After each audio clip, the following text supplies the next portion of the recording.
கிறிஸ்துக்குள் பிரியமானவர்களே, இந்த நாளிலும் இந்த நிகழ்ச்சியின் மூலமாய் உங்கள் ஒவ்வொருவரை பார்க்கிறதிலே மிகுந்த மகிழ்ச்சி அடைகிறேன். ஒரு நாள் ஒருவேளை இந்த நாளிலும் ஒரு விசேஷித்த பாடலை நாம் கேட்போம்.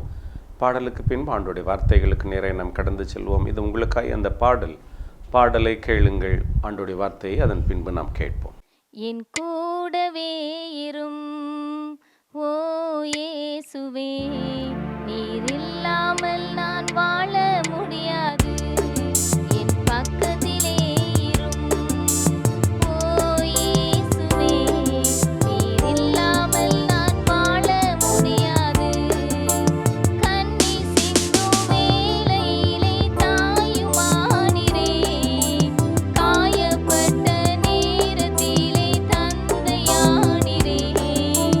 கண்ணீர் சிந்தும் வேளையிலே தாயுமானீரே, காயப்பட்ட நேரத்திலே தந்தையானீரே. என் அம்மாவும் நீரே, என் அப்பாவும் நீரே, எனக்கெல்லாமே நீங்கதானப்பா. என் அம்மாவும் நீரே, என் அப்பாவும் நீரே, எனக்கெல்லாமே நீங்கதானப்பா. என் கூடவே இரும் ஓ இயேசுவே, நீர் இல்லாமல் நான் வாழ முடியாது.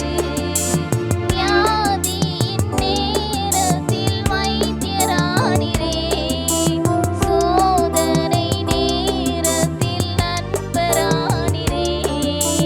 வியாதியின் நேரத்தில் வைத்தியரானீரே, சோதனை நேரத்தில் நண்பரானீரே. என் வைத்தியர் நீரே, என் நண்பரும் நீரே, எனக்கெல்லாமே நீங்கதானப்பா.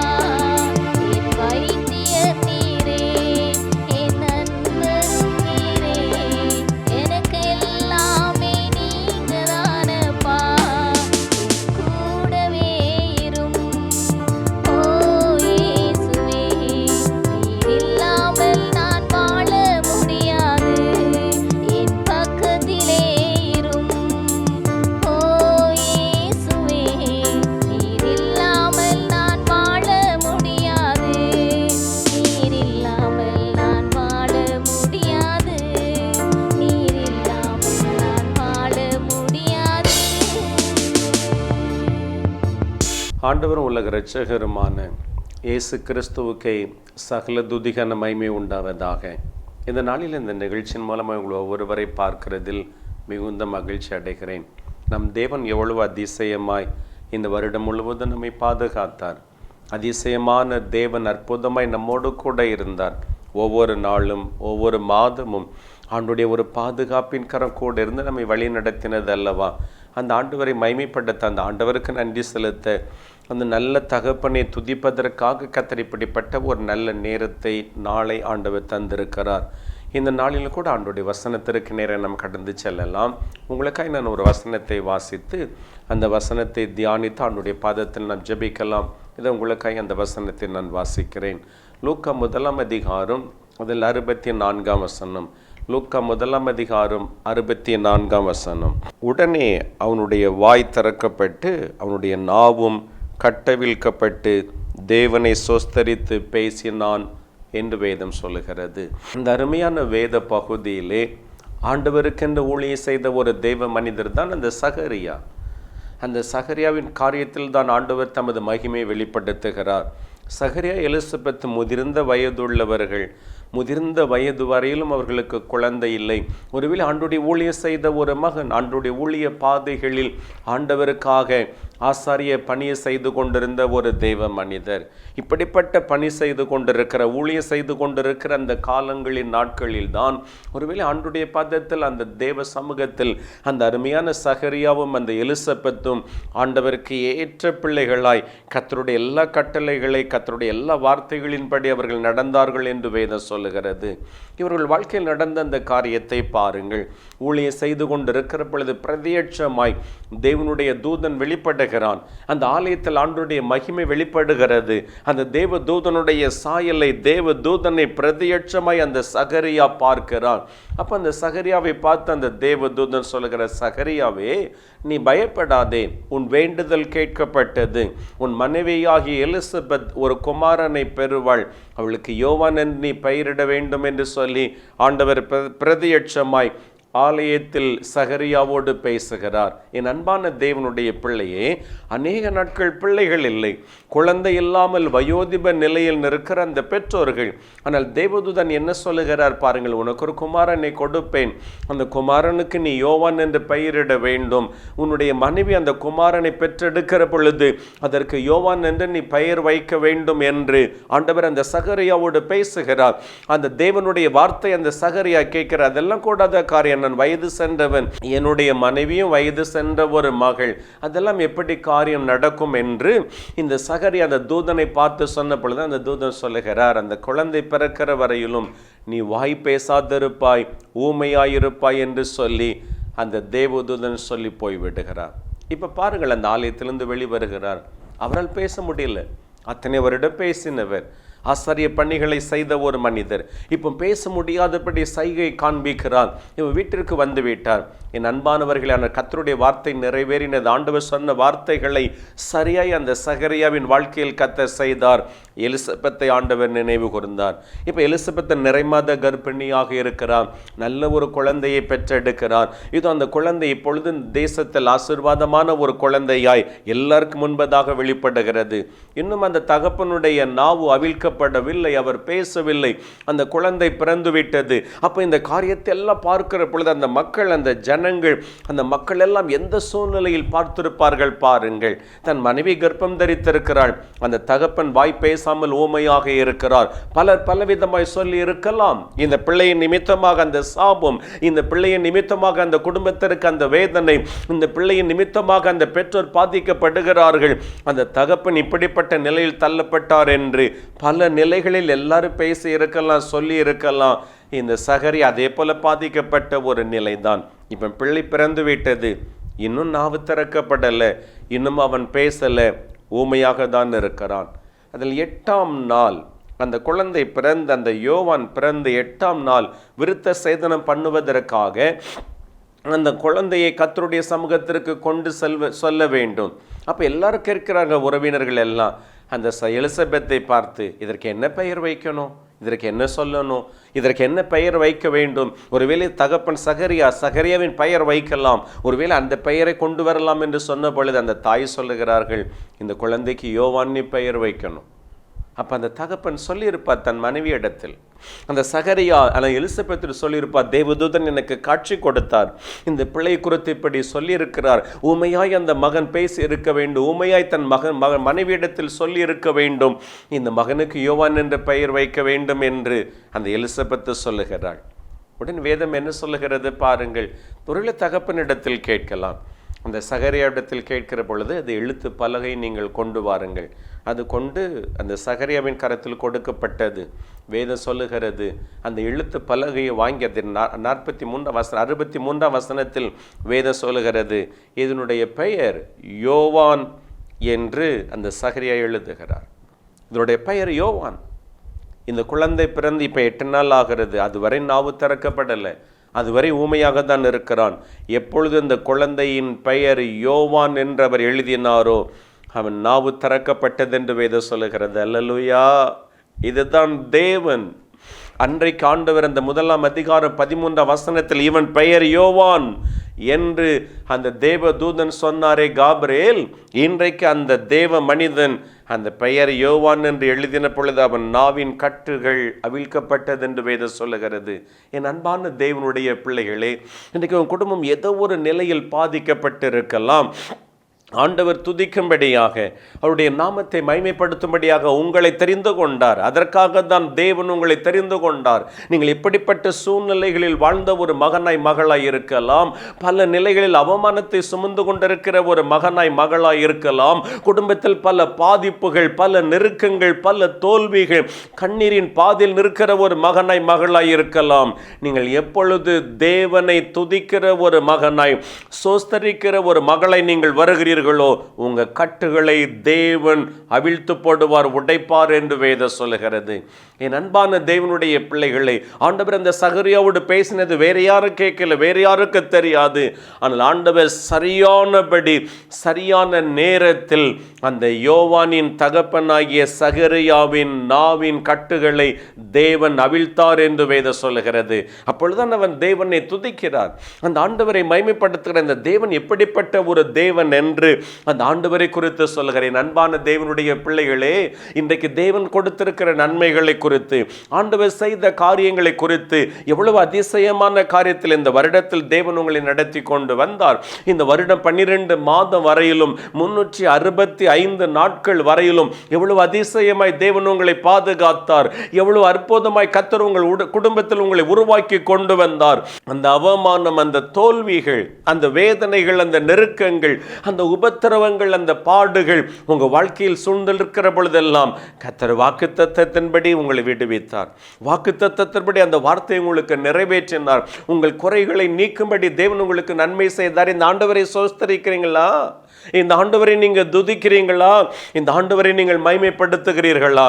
எப்பொழுது தேவ நாமத்தை மைமைப்படுத்துவதற்காக அவன் பெயர் யோவான் என்று அந்த சகரியா எழுதினாரோ, அப்போ அவன் நாவின் கட்டுகள் அவிழ்க்கப்பட்டது என்று வேதம் சொல்லுகிறது. இதை கேட்கிற என் அன்பான தாயே, தகப்பனே, சகோதரனே, சகோதரியே, உங்கள் தேவன் உங்களுக்கு பாராட்டின அன்பு மகா பெரிய. நீங்கள் ஜீவனோடு இருப்பது கர்த்தர் கொடுத்த கிருபை. அந்த ஆண்டவர் உங்கள் மீது வைத்த ஒரு இரக்கம். ஒருவேளை எத்தனையோ மக்கள் இந்த உலகத்தை விட்டு போகலாம், இந்த உலகத்தை விட்டு போய்விட்டார்கள். ஆனால் கர்த்தர் உங்களையும் என்னையும் தெரிந்து கொண்டு அவருடைய பிள்ளைகளை இதுவரை பாதுகாத்து வருகிறாரே, இதுவரை கர்த்தர் அதிசயமாக நடத்தி கொண்டு இருக்கிறாரே. அந்த தேவன் எவ்வளோ நல்ல தகப்பன். அந்த ஆண்டவர் உங்களை கைவிடலை, உங்களை மறக்கலை. நீங்கள் அவரை விட்டு தூரமான நிலையில் இருந்தாலும் ஒவ்வொரு நேரமும் ஒவ்வொரு நிலைகளிலும் இது என் மகன், இது என் மகள் என்று சொல்லி உங்களை தேடி வந்து உங்களுக்கு அருகில் நின்று உங்களை பாதுகாத்தார். அவர் உங்களை கைவிடலை. அந்த தேவன் உங்களை மறக்கலை. நீங்கள் கர்த்தரை இந்த நாவுகளினால் துதிப்பதற்கு, மைமைப்படுத்துவதற்கு இன்றைக்கு நீங்கள் ஐயப்படுகிறீர்கள். இன்றைக்கு நீங்கள் ஒருவேளை பாரப்பட்டு கொண்டிருக்கிறீங்க. அந்த ஆண்டவரிடத்தில் செல்வத்தை கேட்கவில்லை. எனக்கு இதை கொண்டு வா மகனே, இதை செய் மகளே என்று சொல்லி கேட்கவில்லை. நீ என்னை மைமைப்படுத்துவாயா? நீ என்னை துதிப்பாயா? இந்த வருடத்தின் இறுதி நாட்களில் வந்திருக்கிற சகோதரனே, சகோதரியே, அந்த ஆண்டவரை துதிக்கிற ஒரு நல்ல குடும்பமாய், அந்த ஆண்டவரை மைமைப்படுத்துகிற ஒரு நல்ல பிள்ளைகளாய் நீங்கள் தெய்வ சமூகத்தில் வருகிறீர்களா? உங்களுக்கு பாராட்டின இரக்கம் பெரியது. அந்த ஆண்டவர் உங்களை நடத்தி வந்த காரியங்கள் பெரியது. கூடாத காரியத்தெல்லாம் தேவன் உங்களுக்கு கை கொட பண்ணினாரே, முடியாதவைகள் எல்லாம் தேவன் உங்களுக்கு அற்புதமாய் பாதுகாத்தாரே. வேதனையான நிலையில் தள்ளப்பட்ட பொழுதெல்லாம் அந்த தேவனுடைய கரம், இரக்கம், கிருபை உங்கள் மீது வந்ததல்லவா? அந்த ஆண்டவரை நீங்கள் சோஸ்தரிக்கிறீங்களா? இந்த சகரியா தேவனை சோஸ்தரித்தான் என்று வேதம் சொல்லுகிறது. அந்த தேவன் சொன்னதை எனக்கு செய்தார். அந்த தேவ தூதன் மூலமாய் வெளிப்படுத்த அந்த காரியத்தை சரியாய் கர்த்தர் நிறைவேற்றினார் என்று அந்த ஆண்டவரை எப்பொழுதும் மைமைப்படுத்துகிற ஒரு மகனாய், சோஸ்தரிக்கிற ஒரு நல்ல மகனாய் அந்த சகரியாவை கர்த்தர் மாற்றினது போல உங்களை கர்த்தர் மாற்றட்டுமே. இன்றைக்கு ஏதோ ஒரு காரியத்தில் நீங்கள் துதிக்காமல் இருக்கிறீங்க.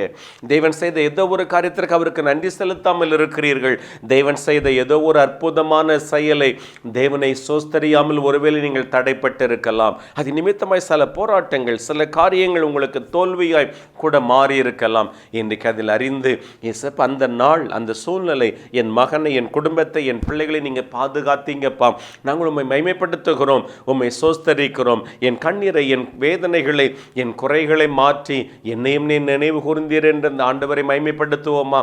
இன்றைக்கு எல்லாரும் கண்களை மூடி ஆண்டோடைய சமூகத்தில் கர்த்தரை சோஸ்தரிக்க போகிறோம்.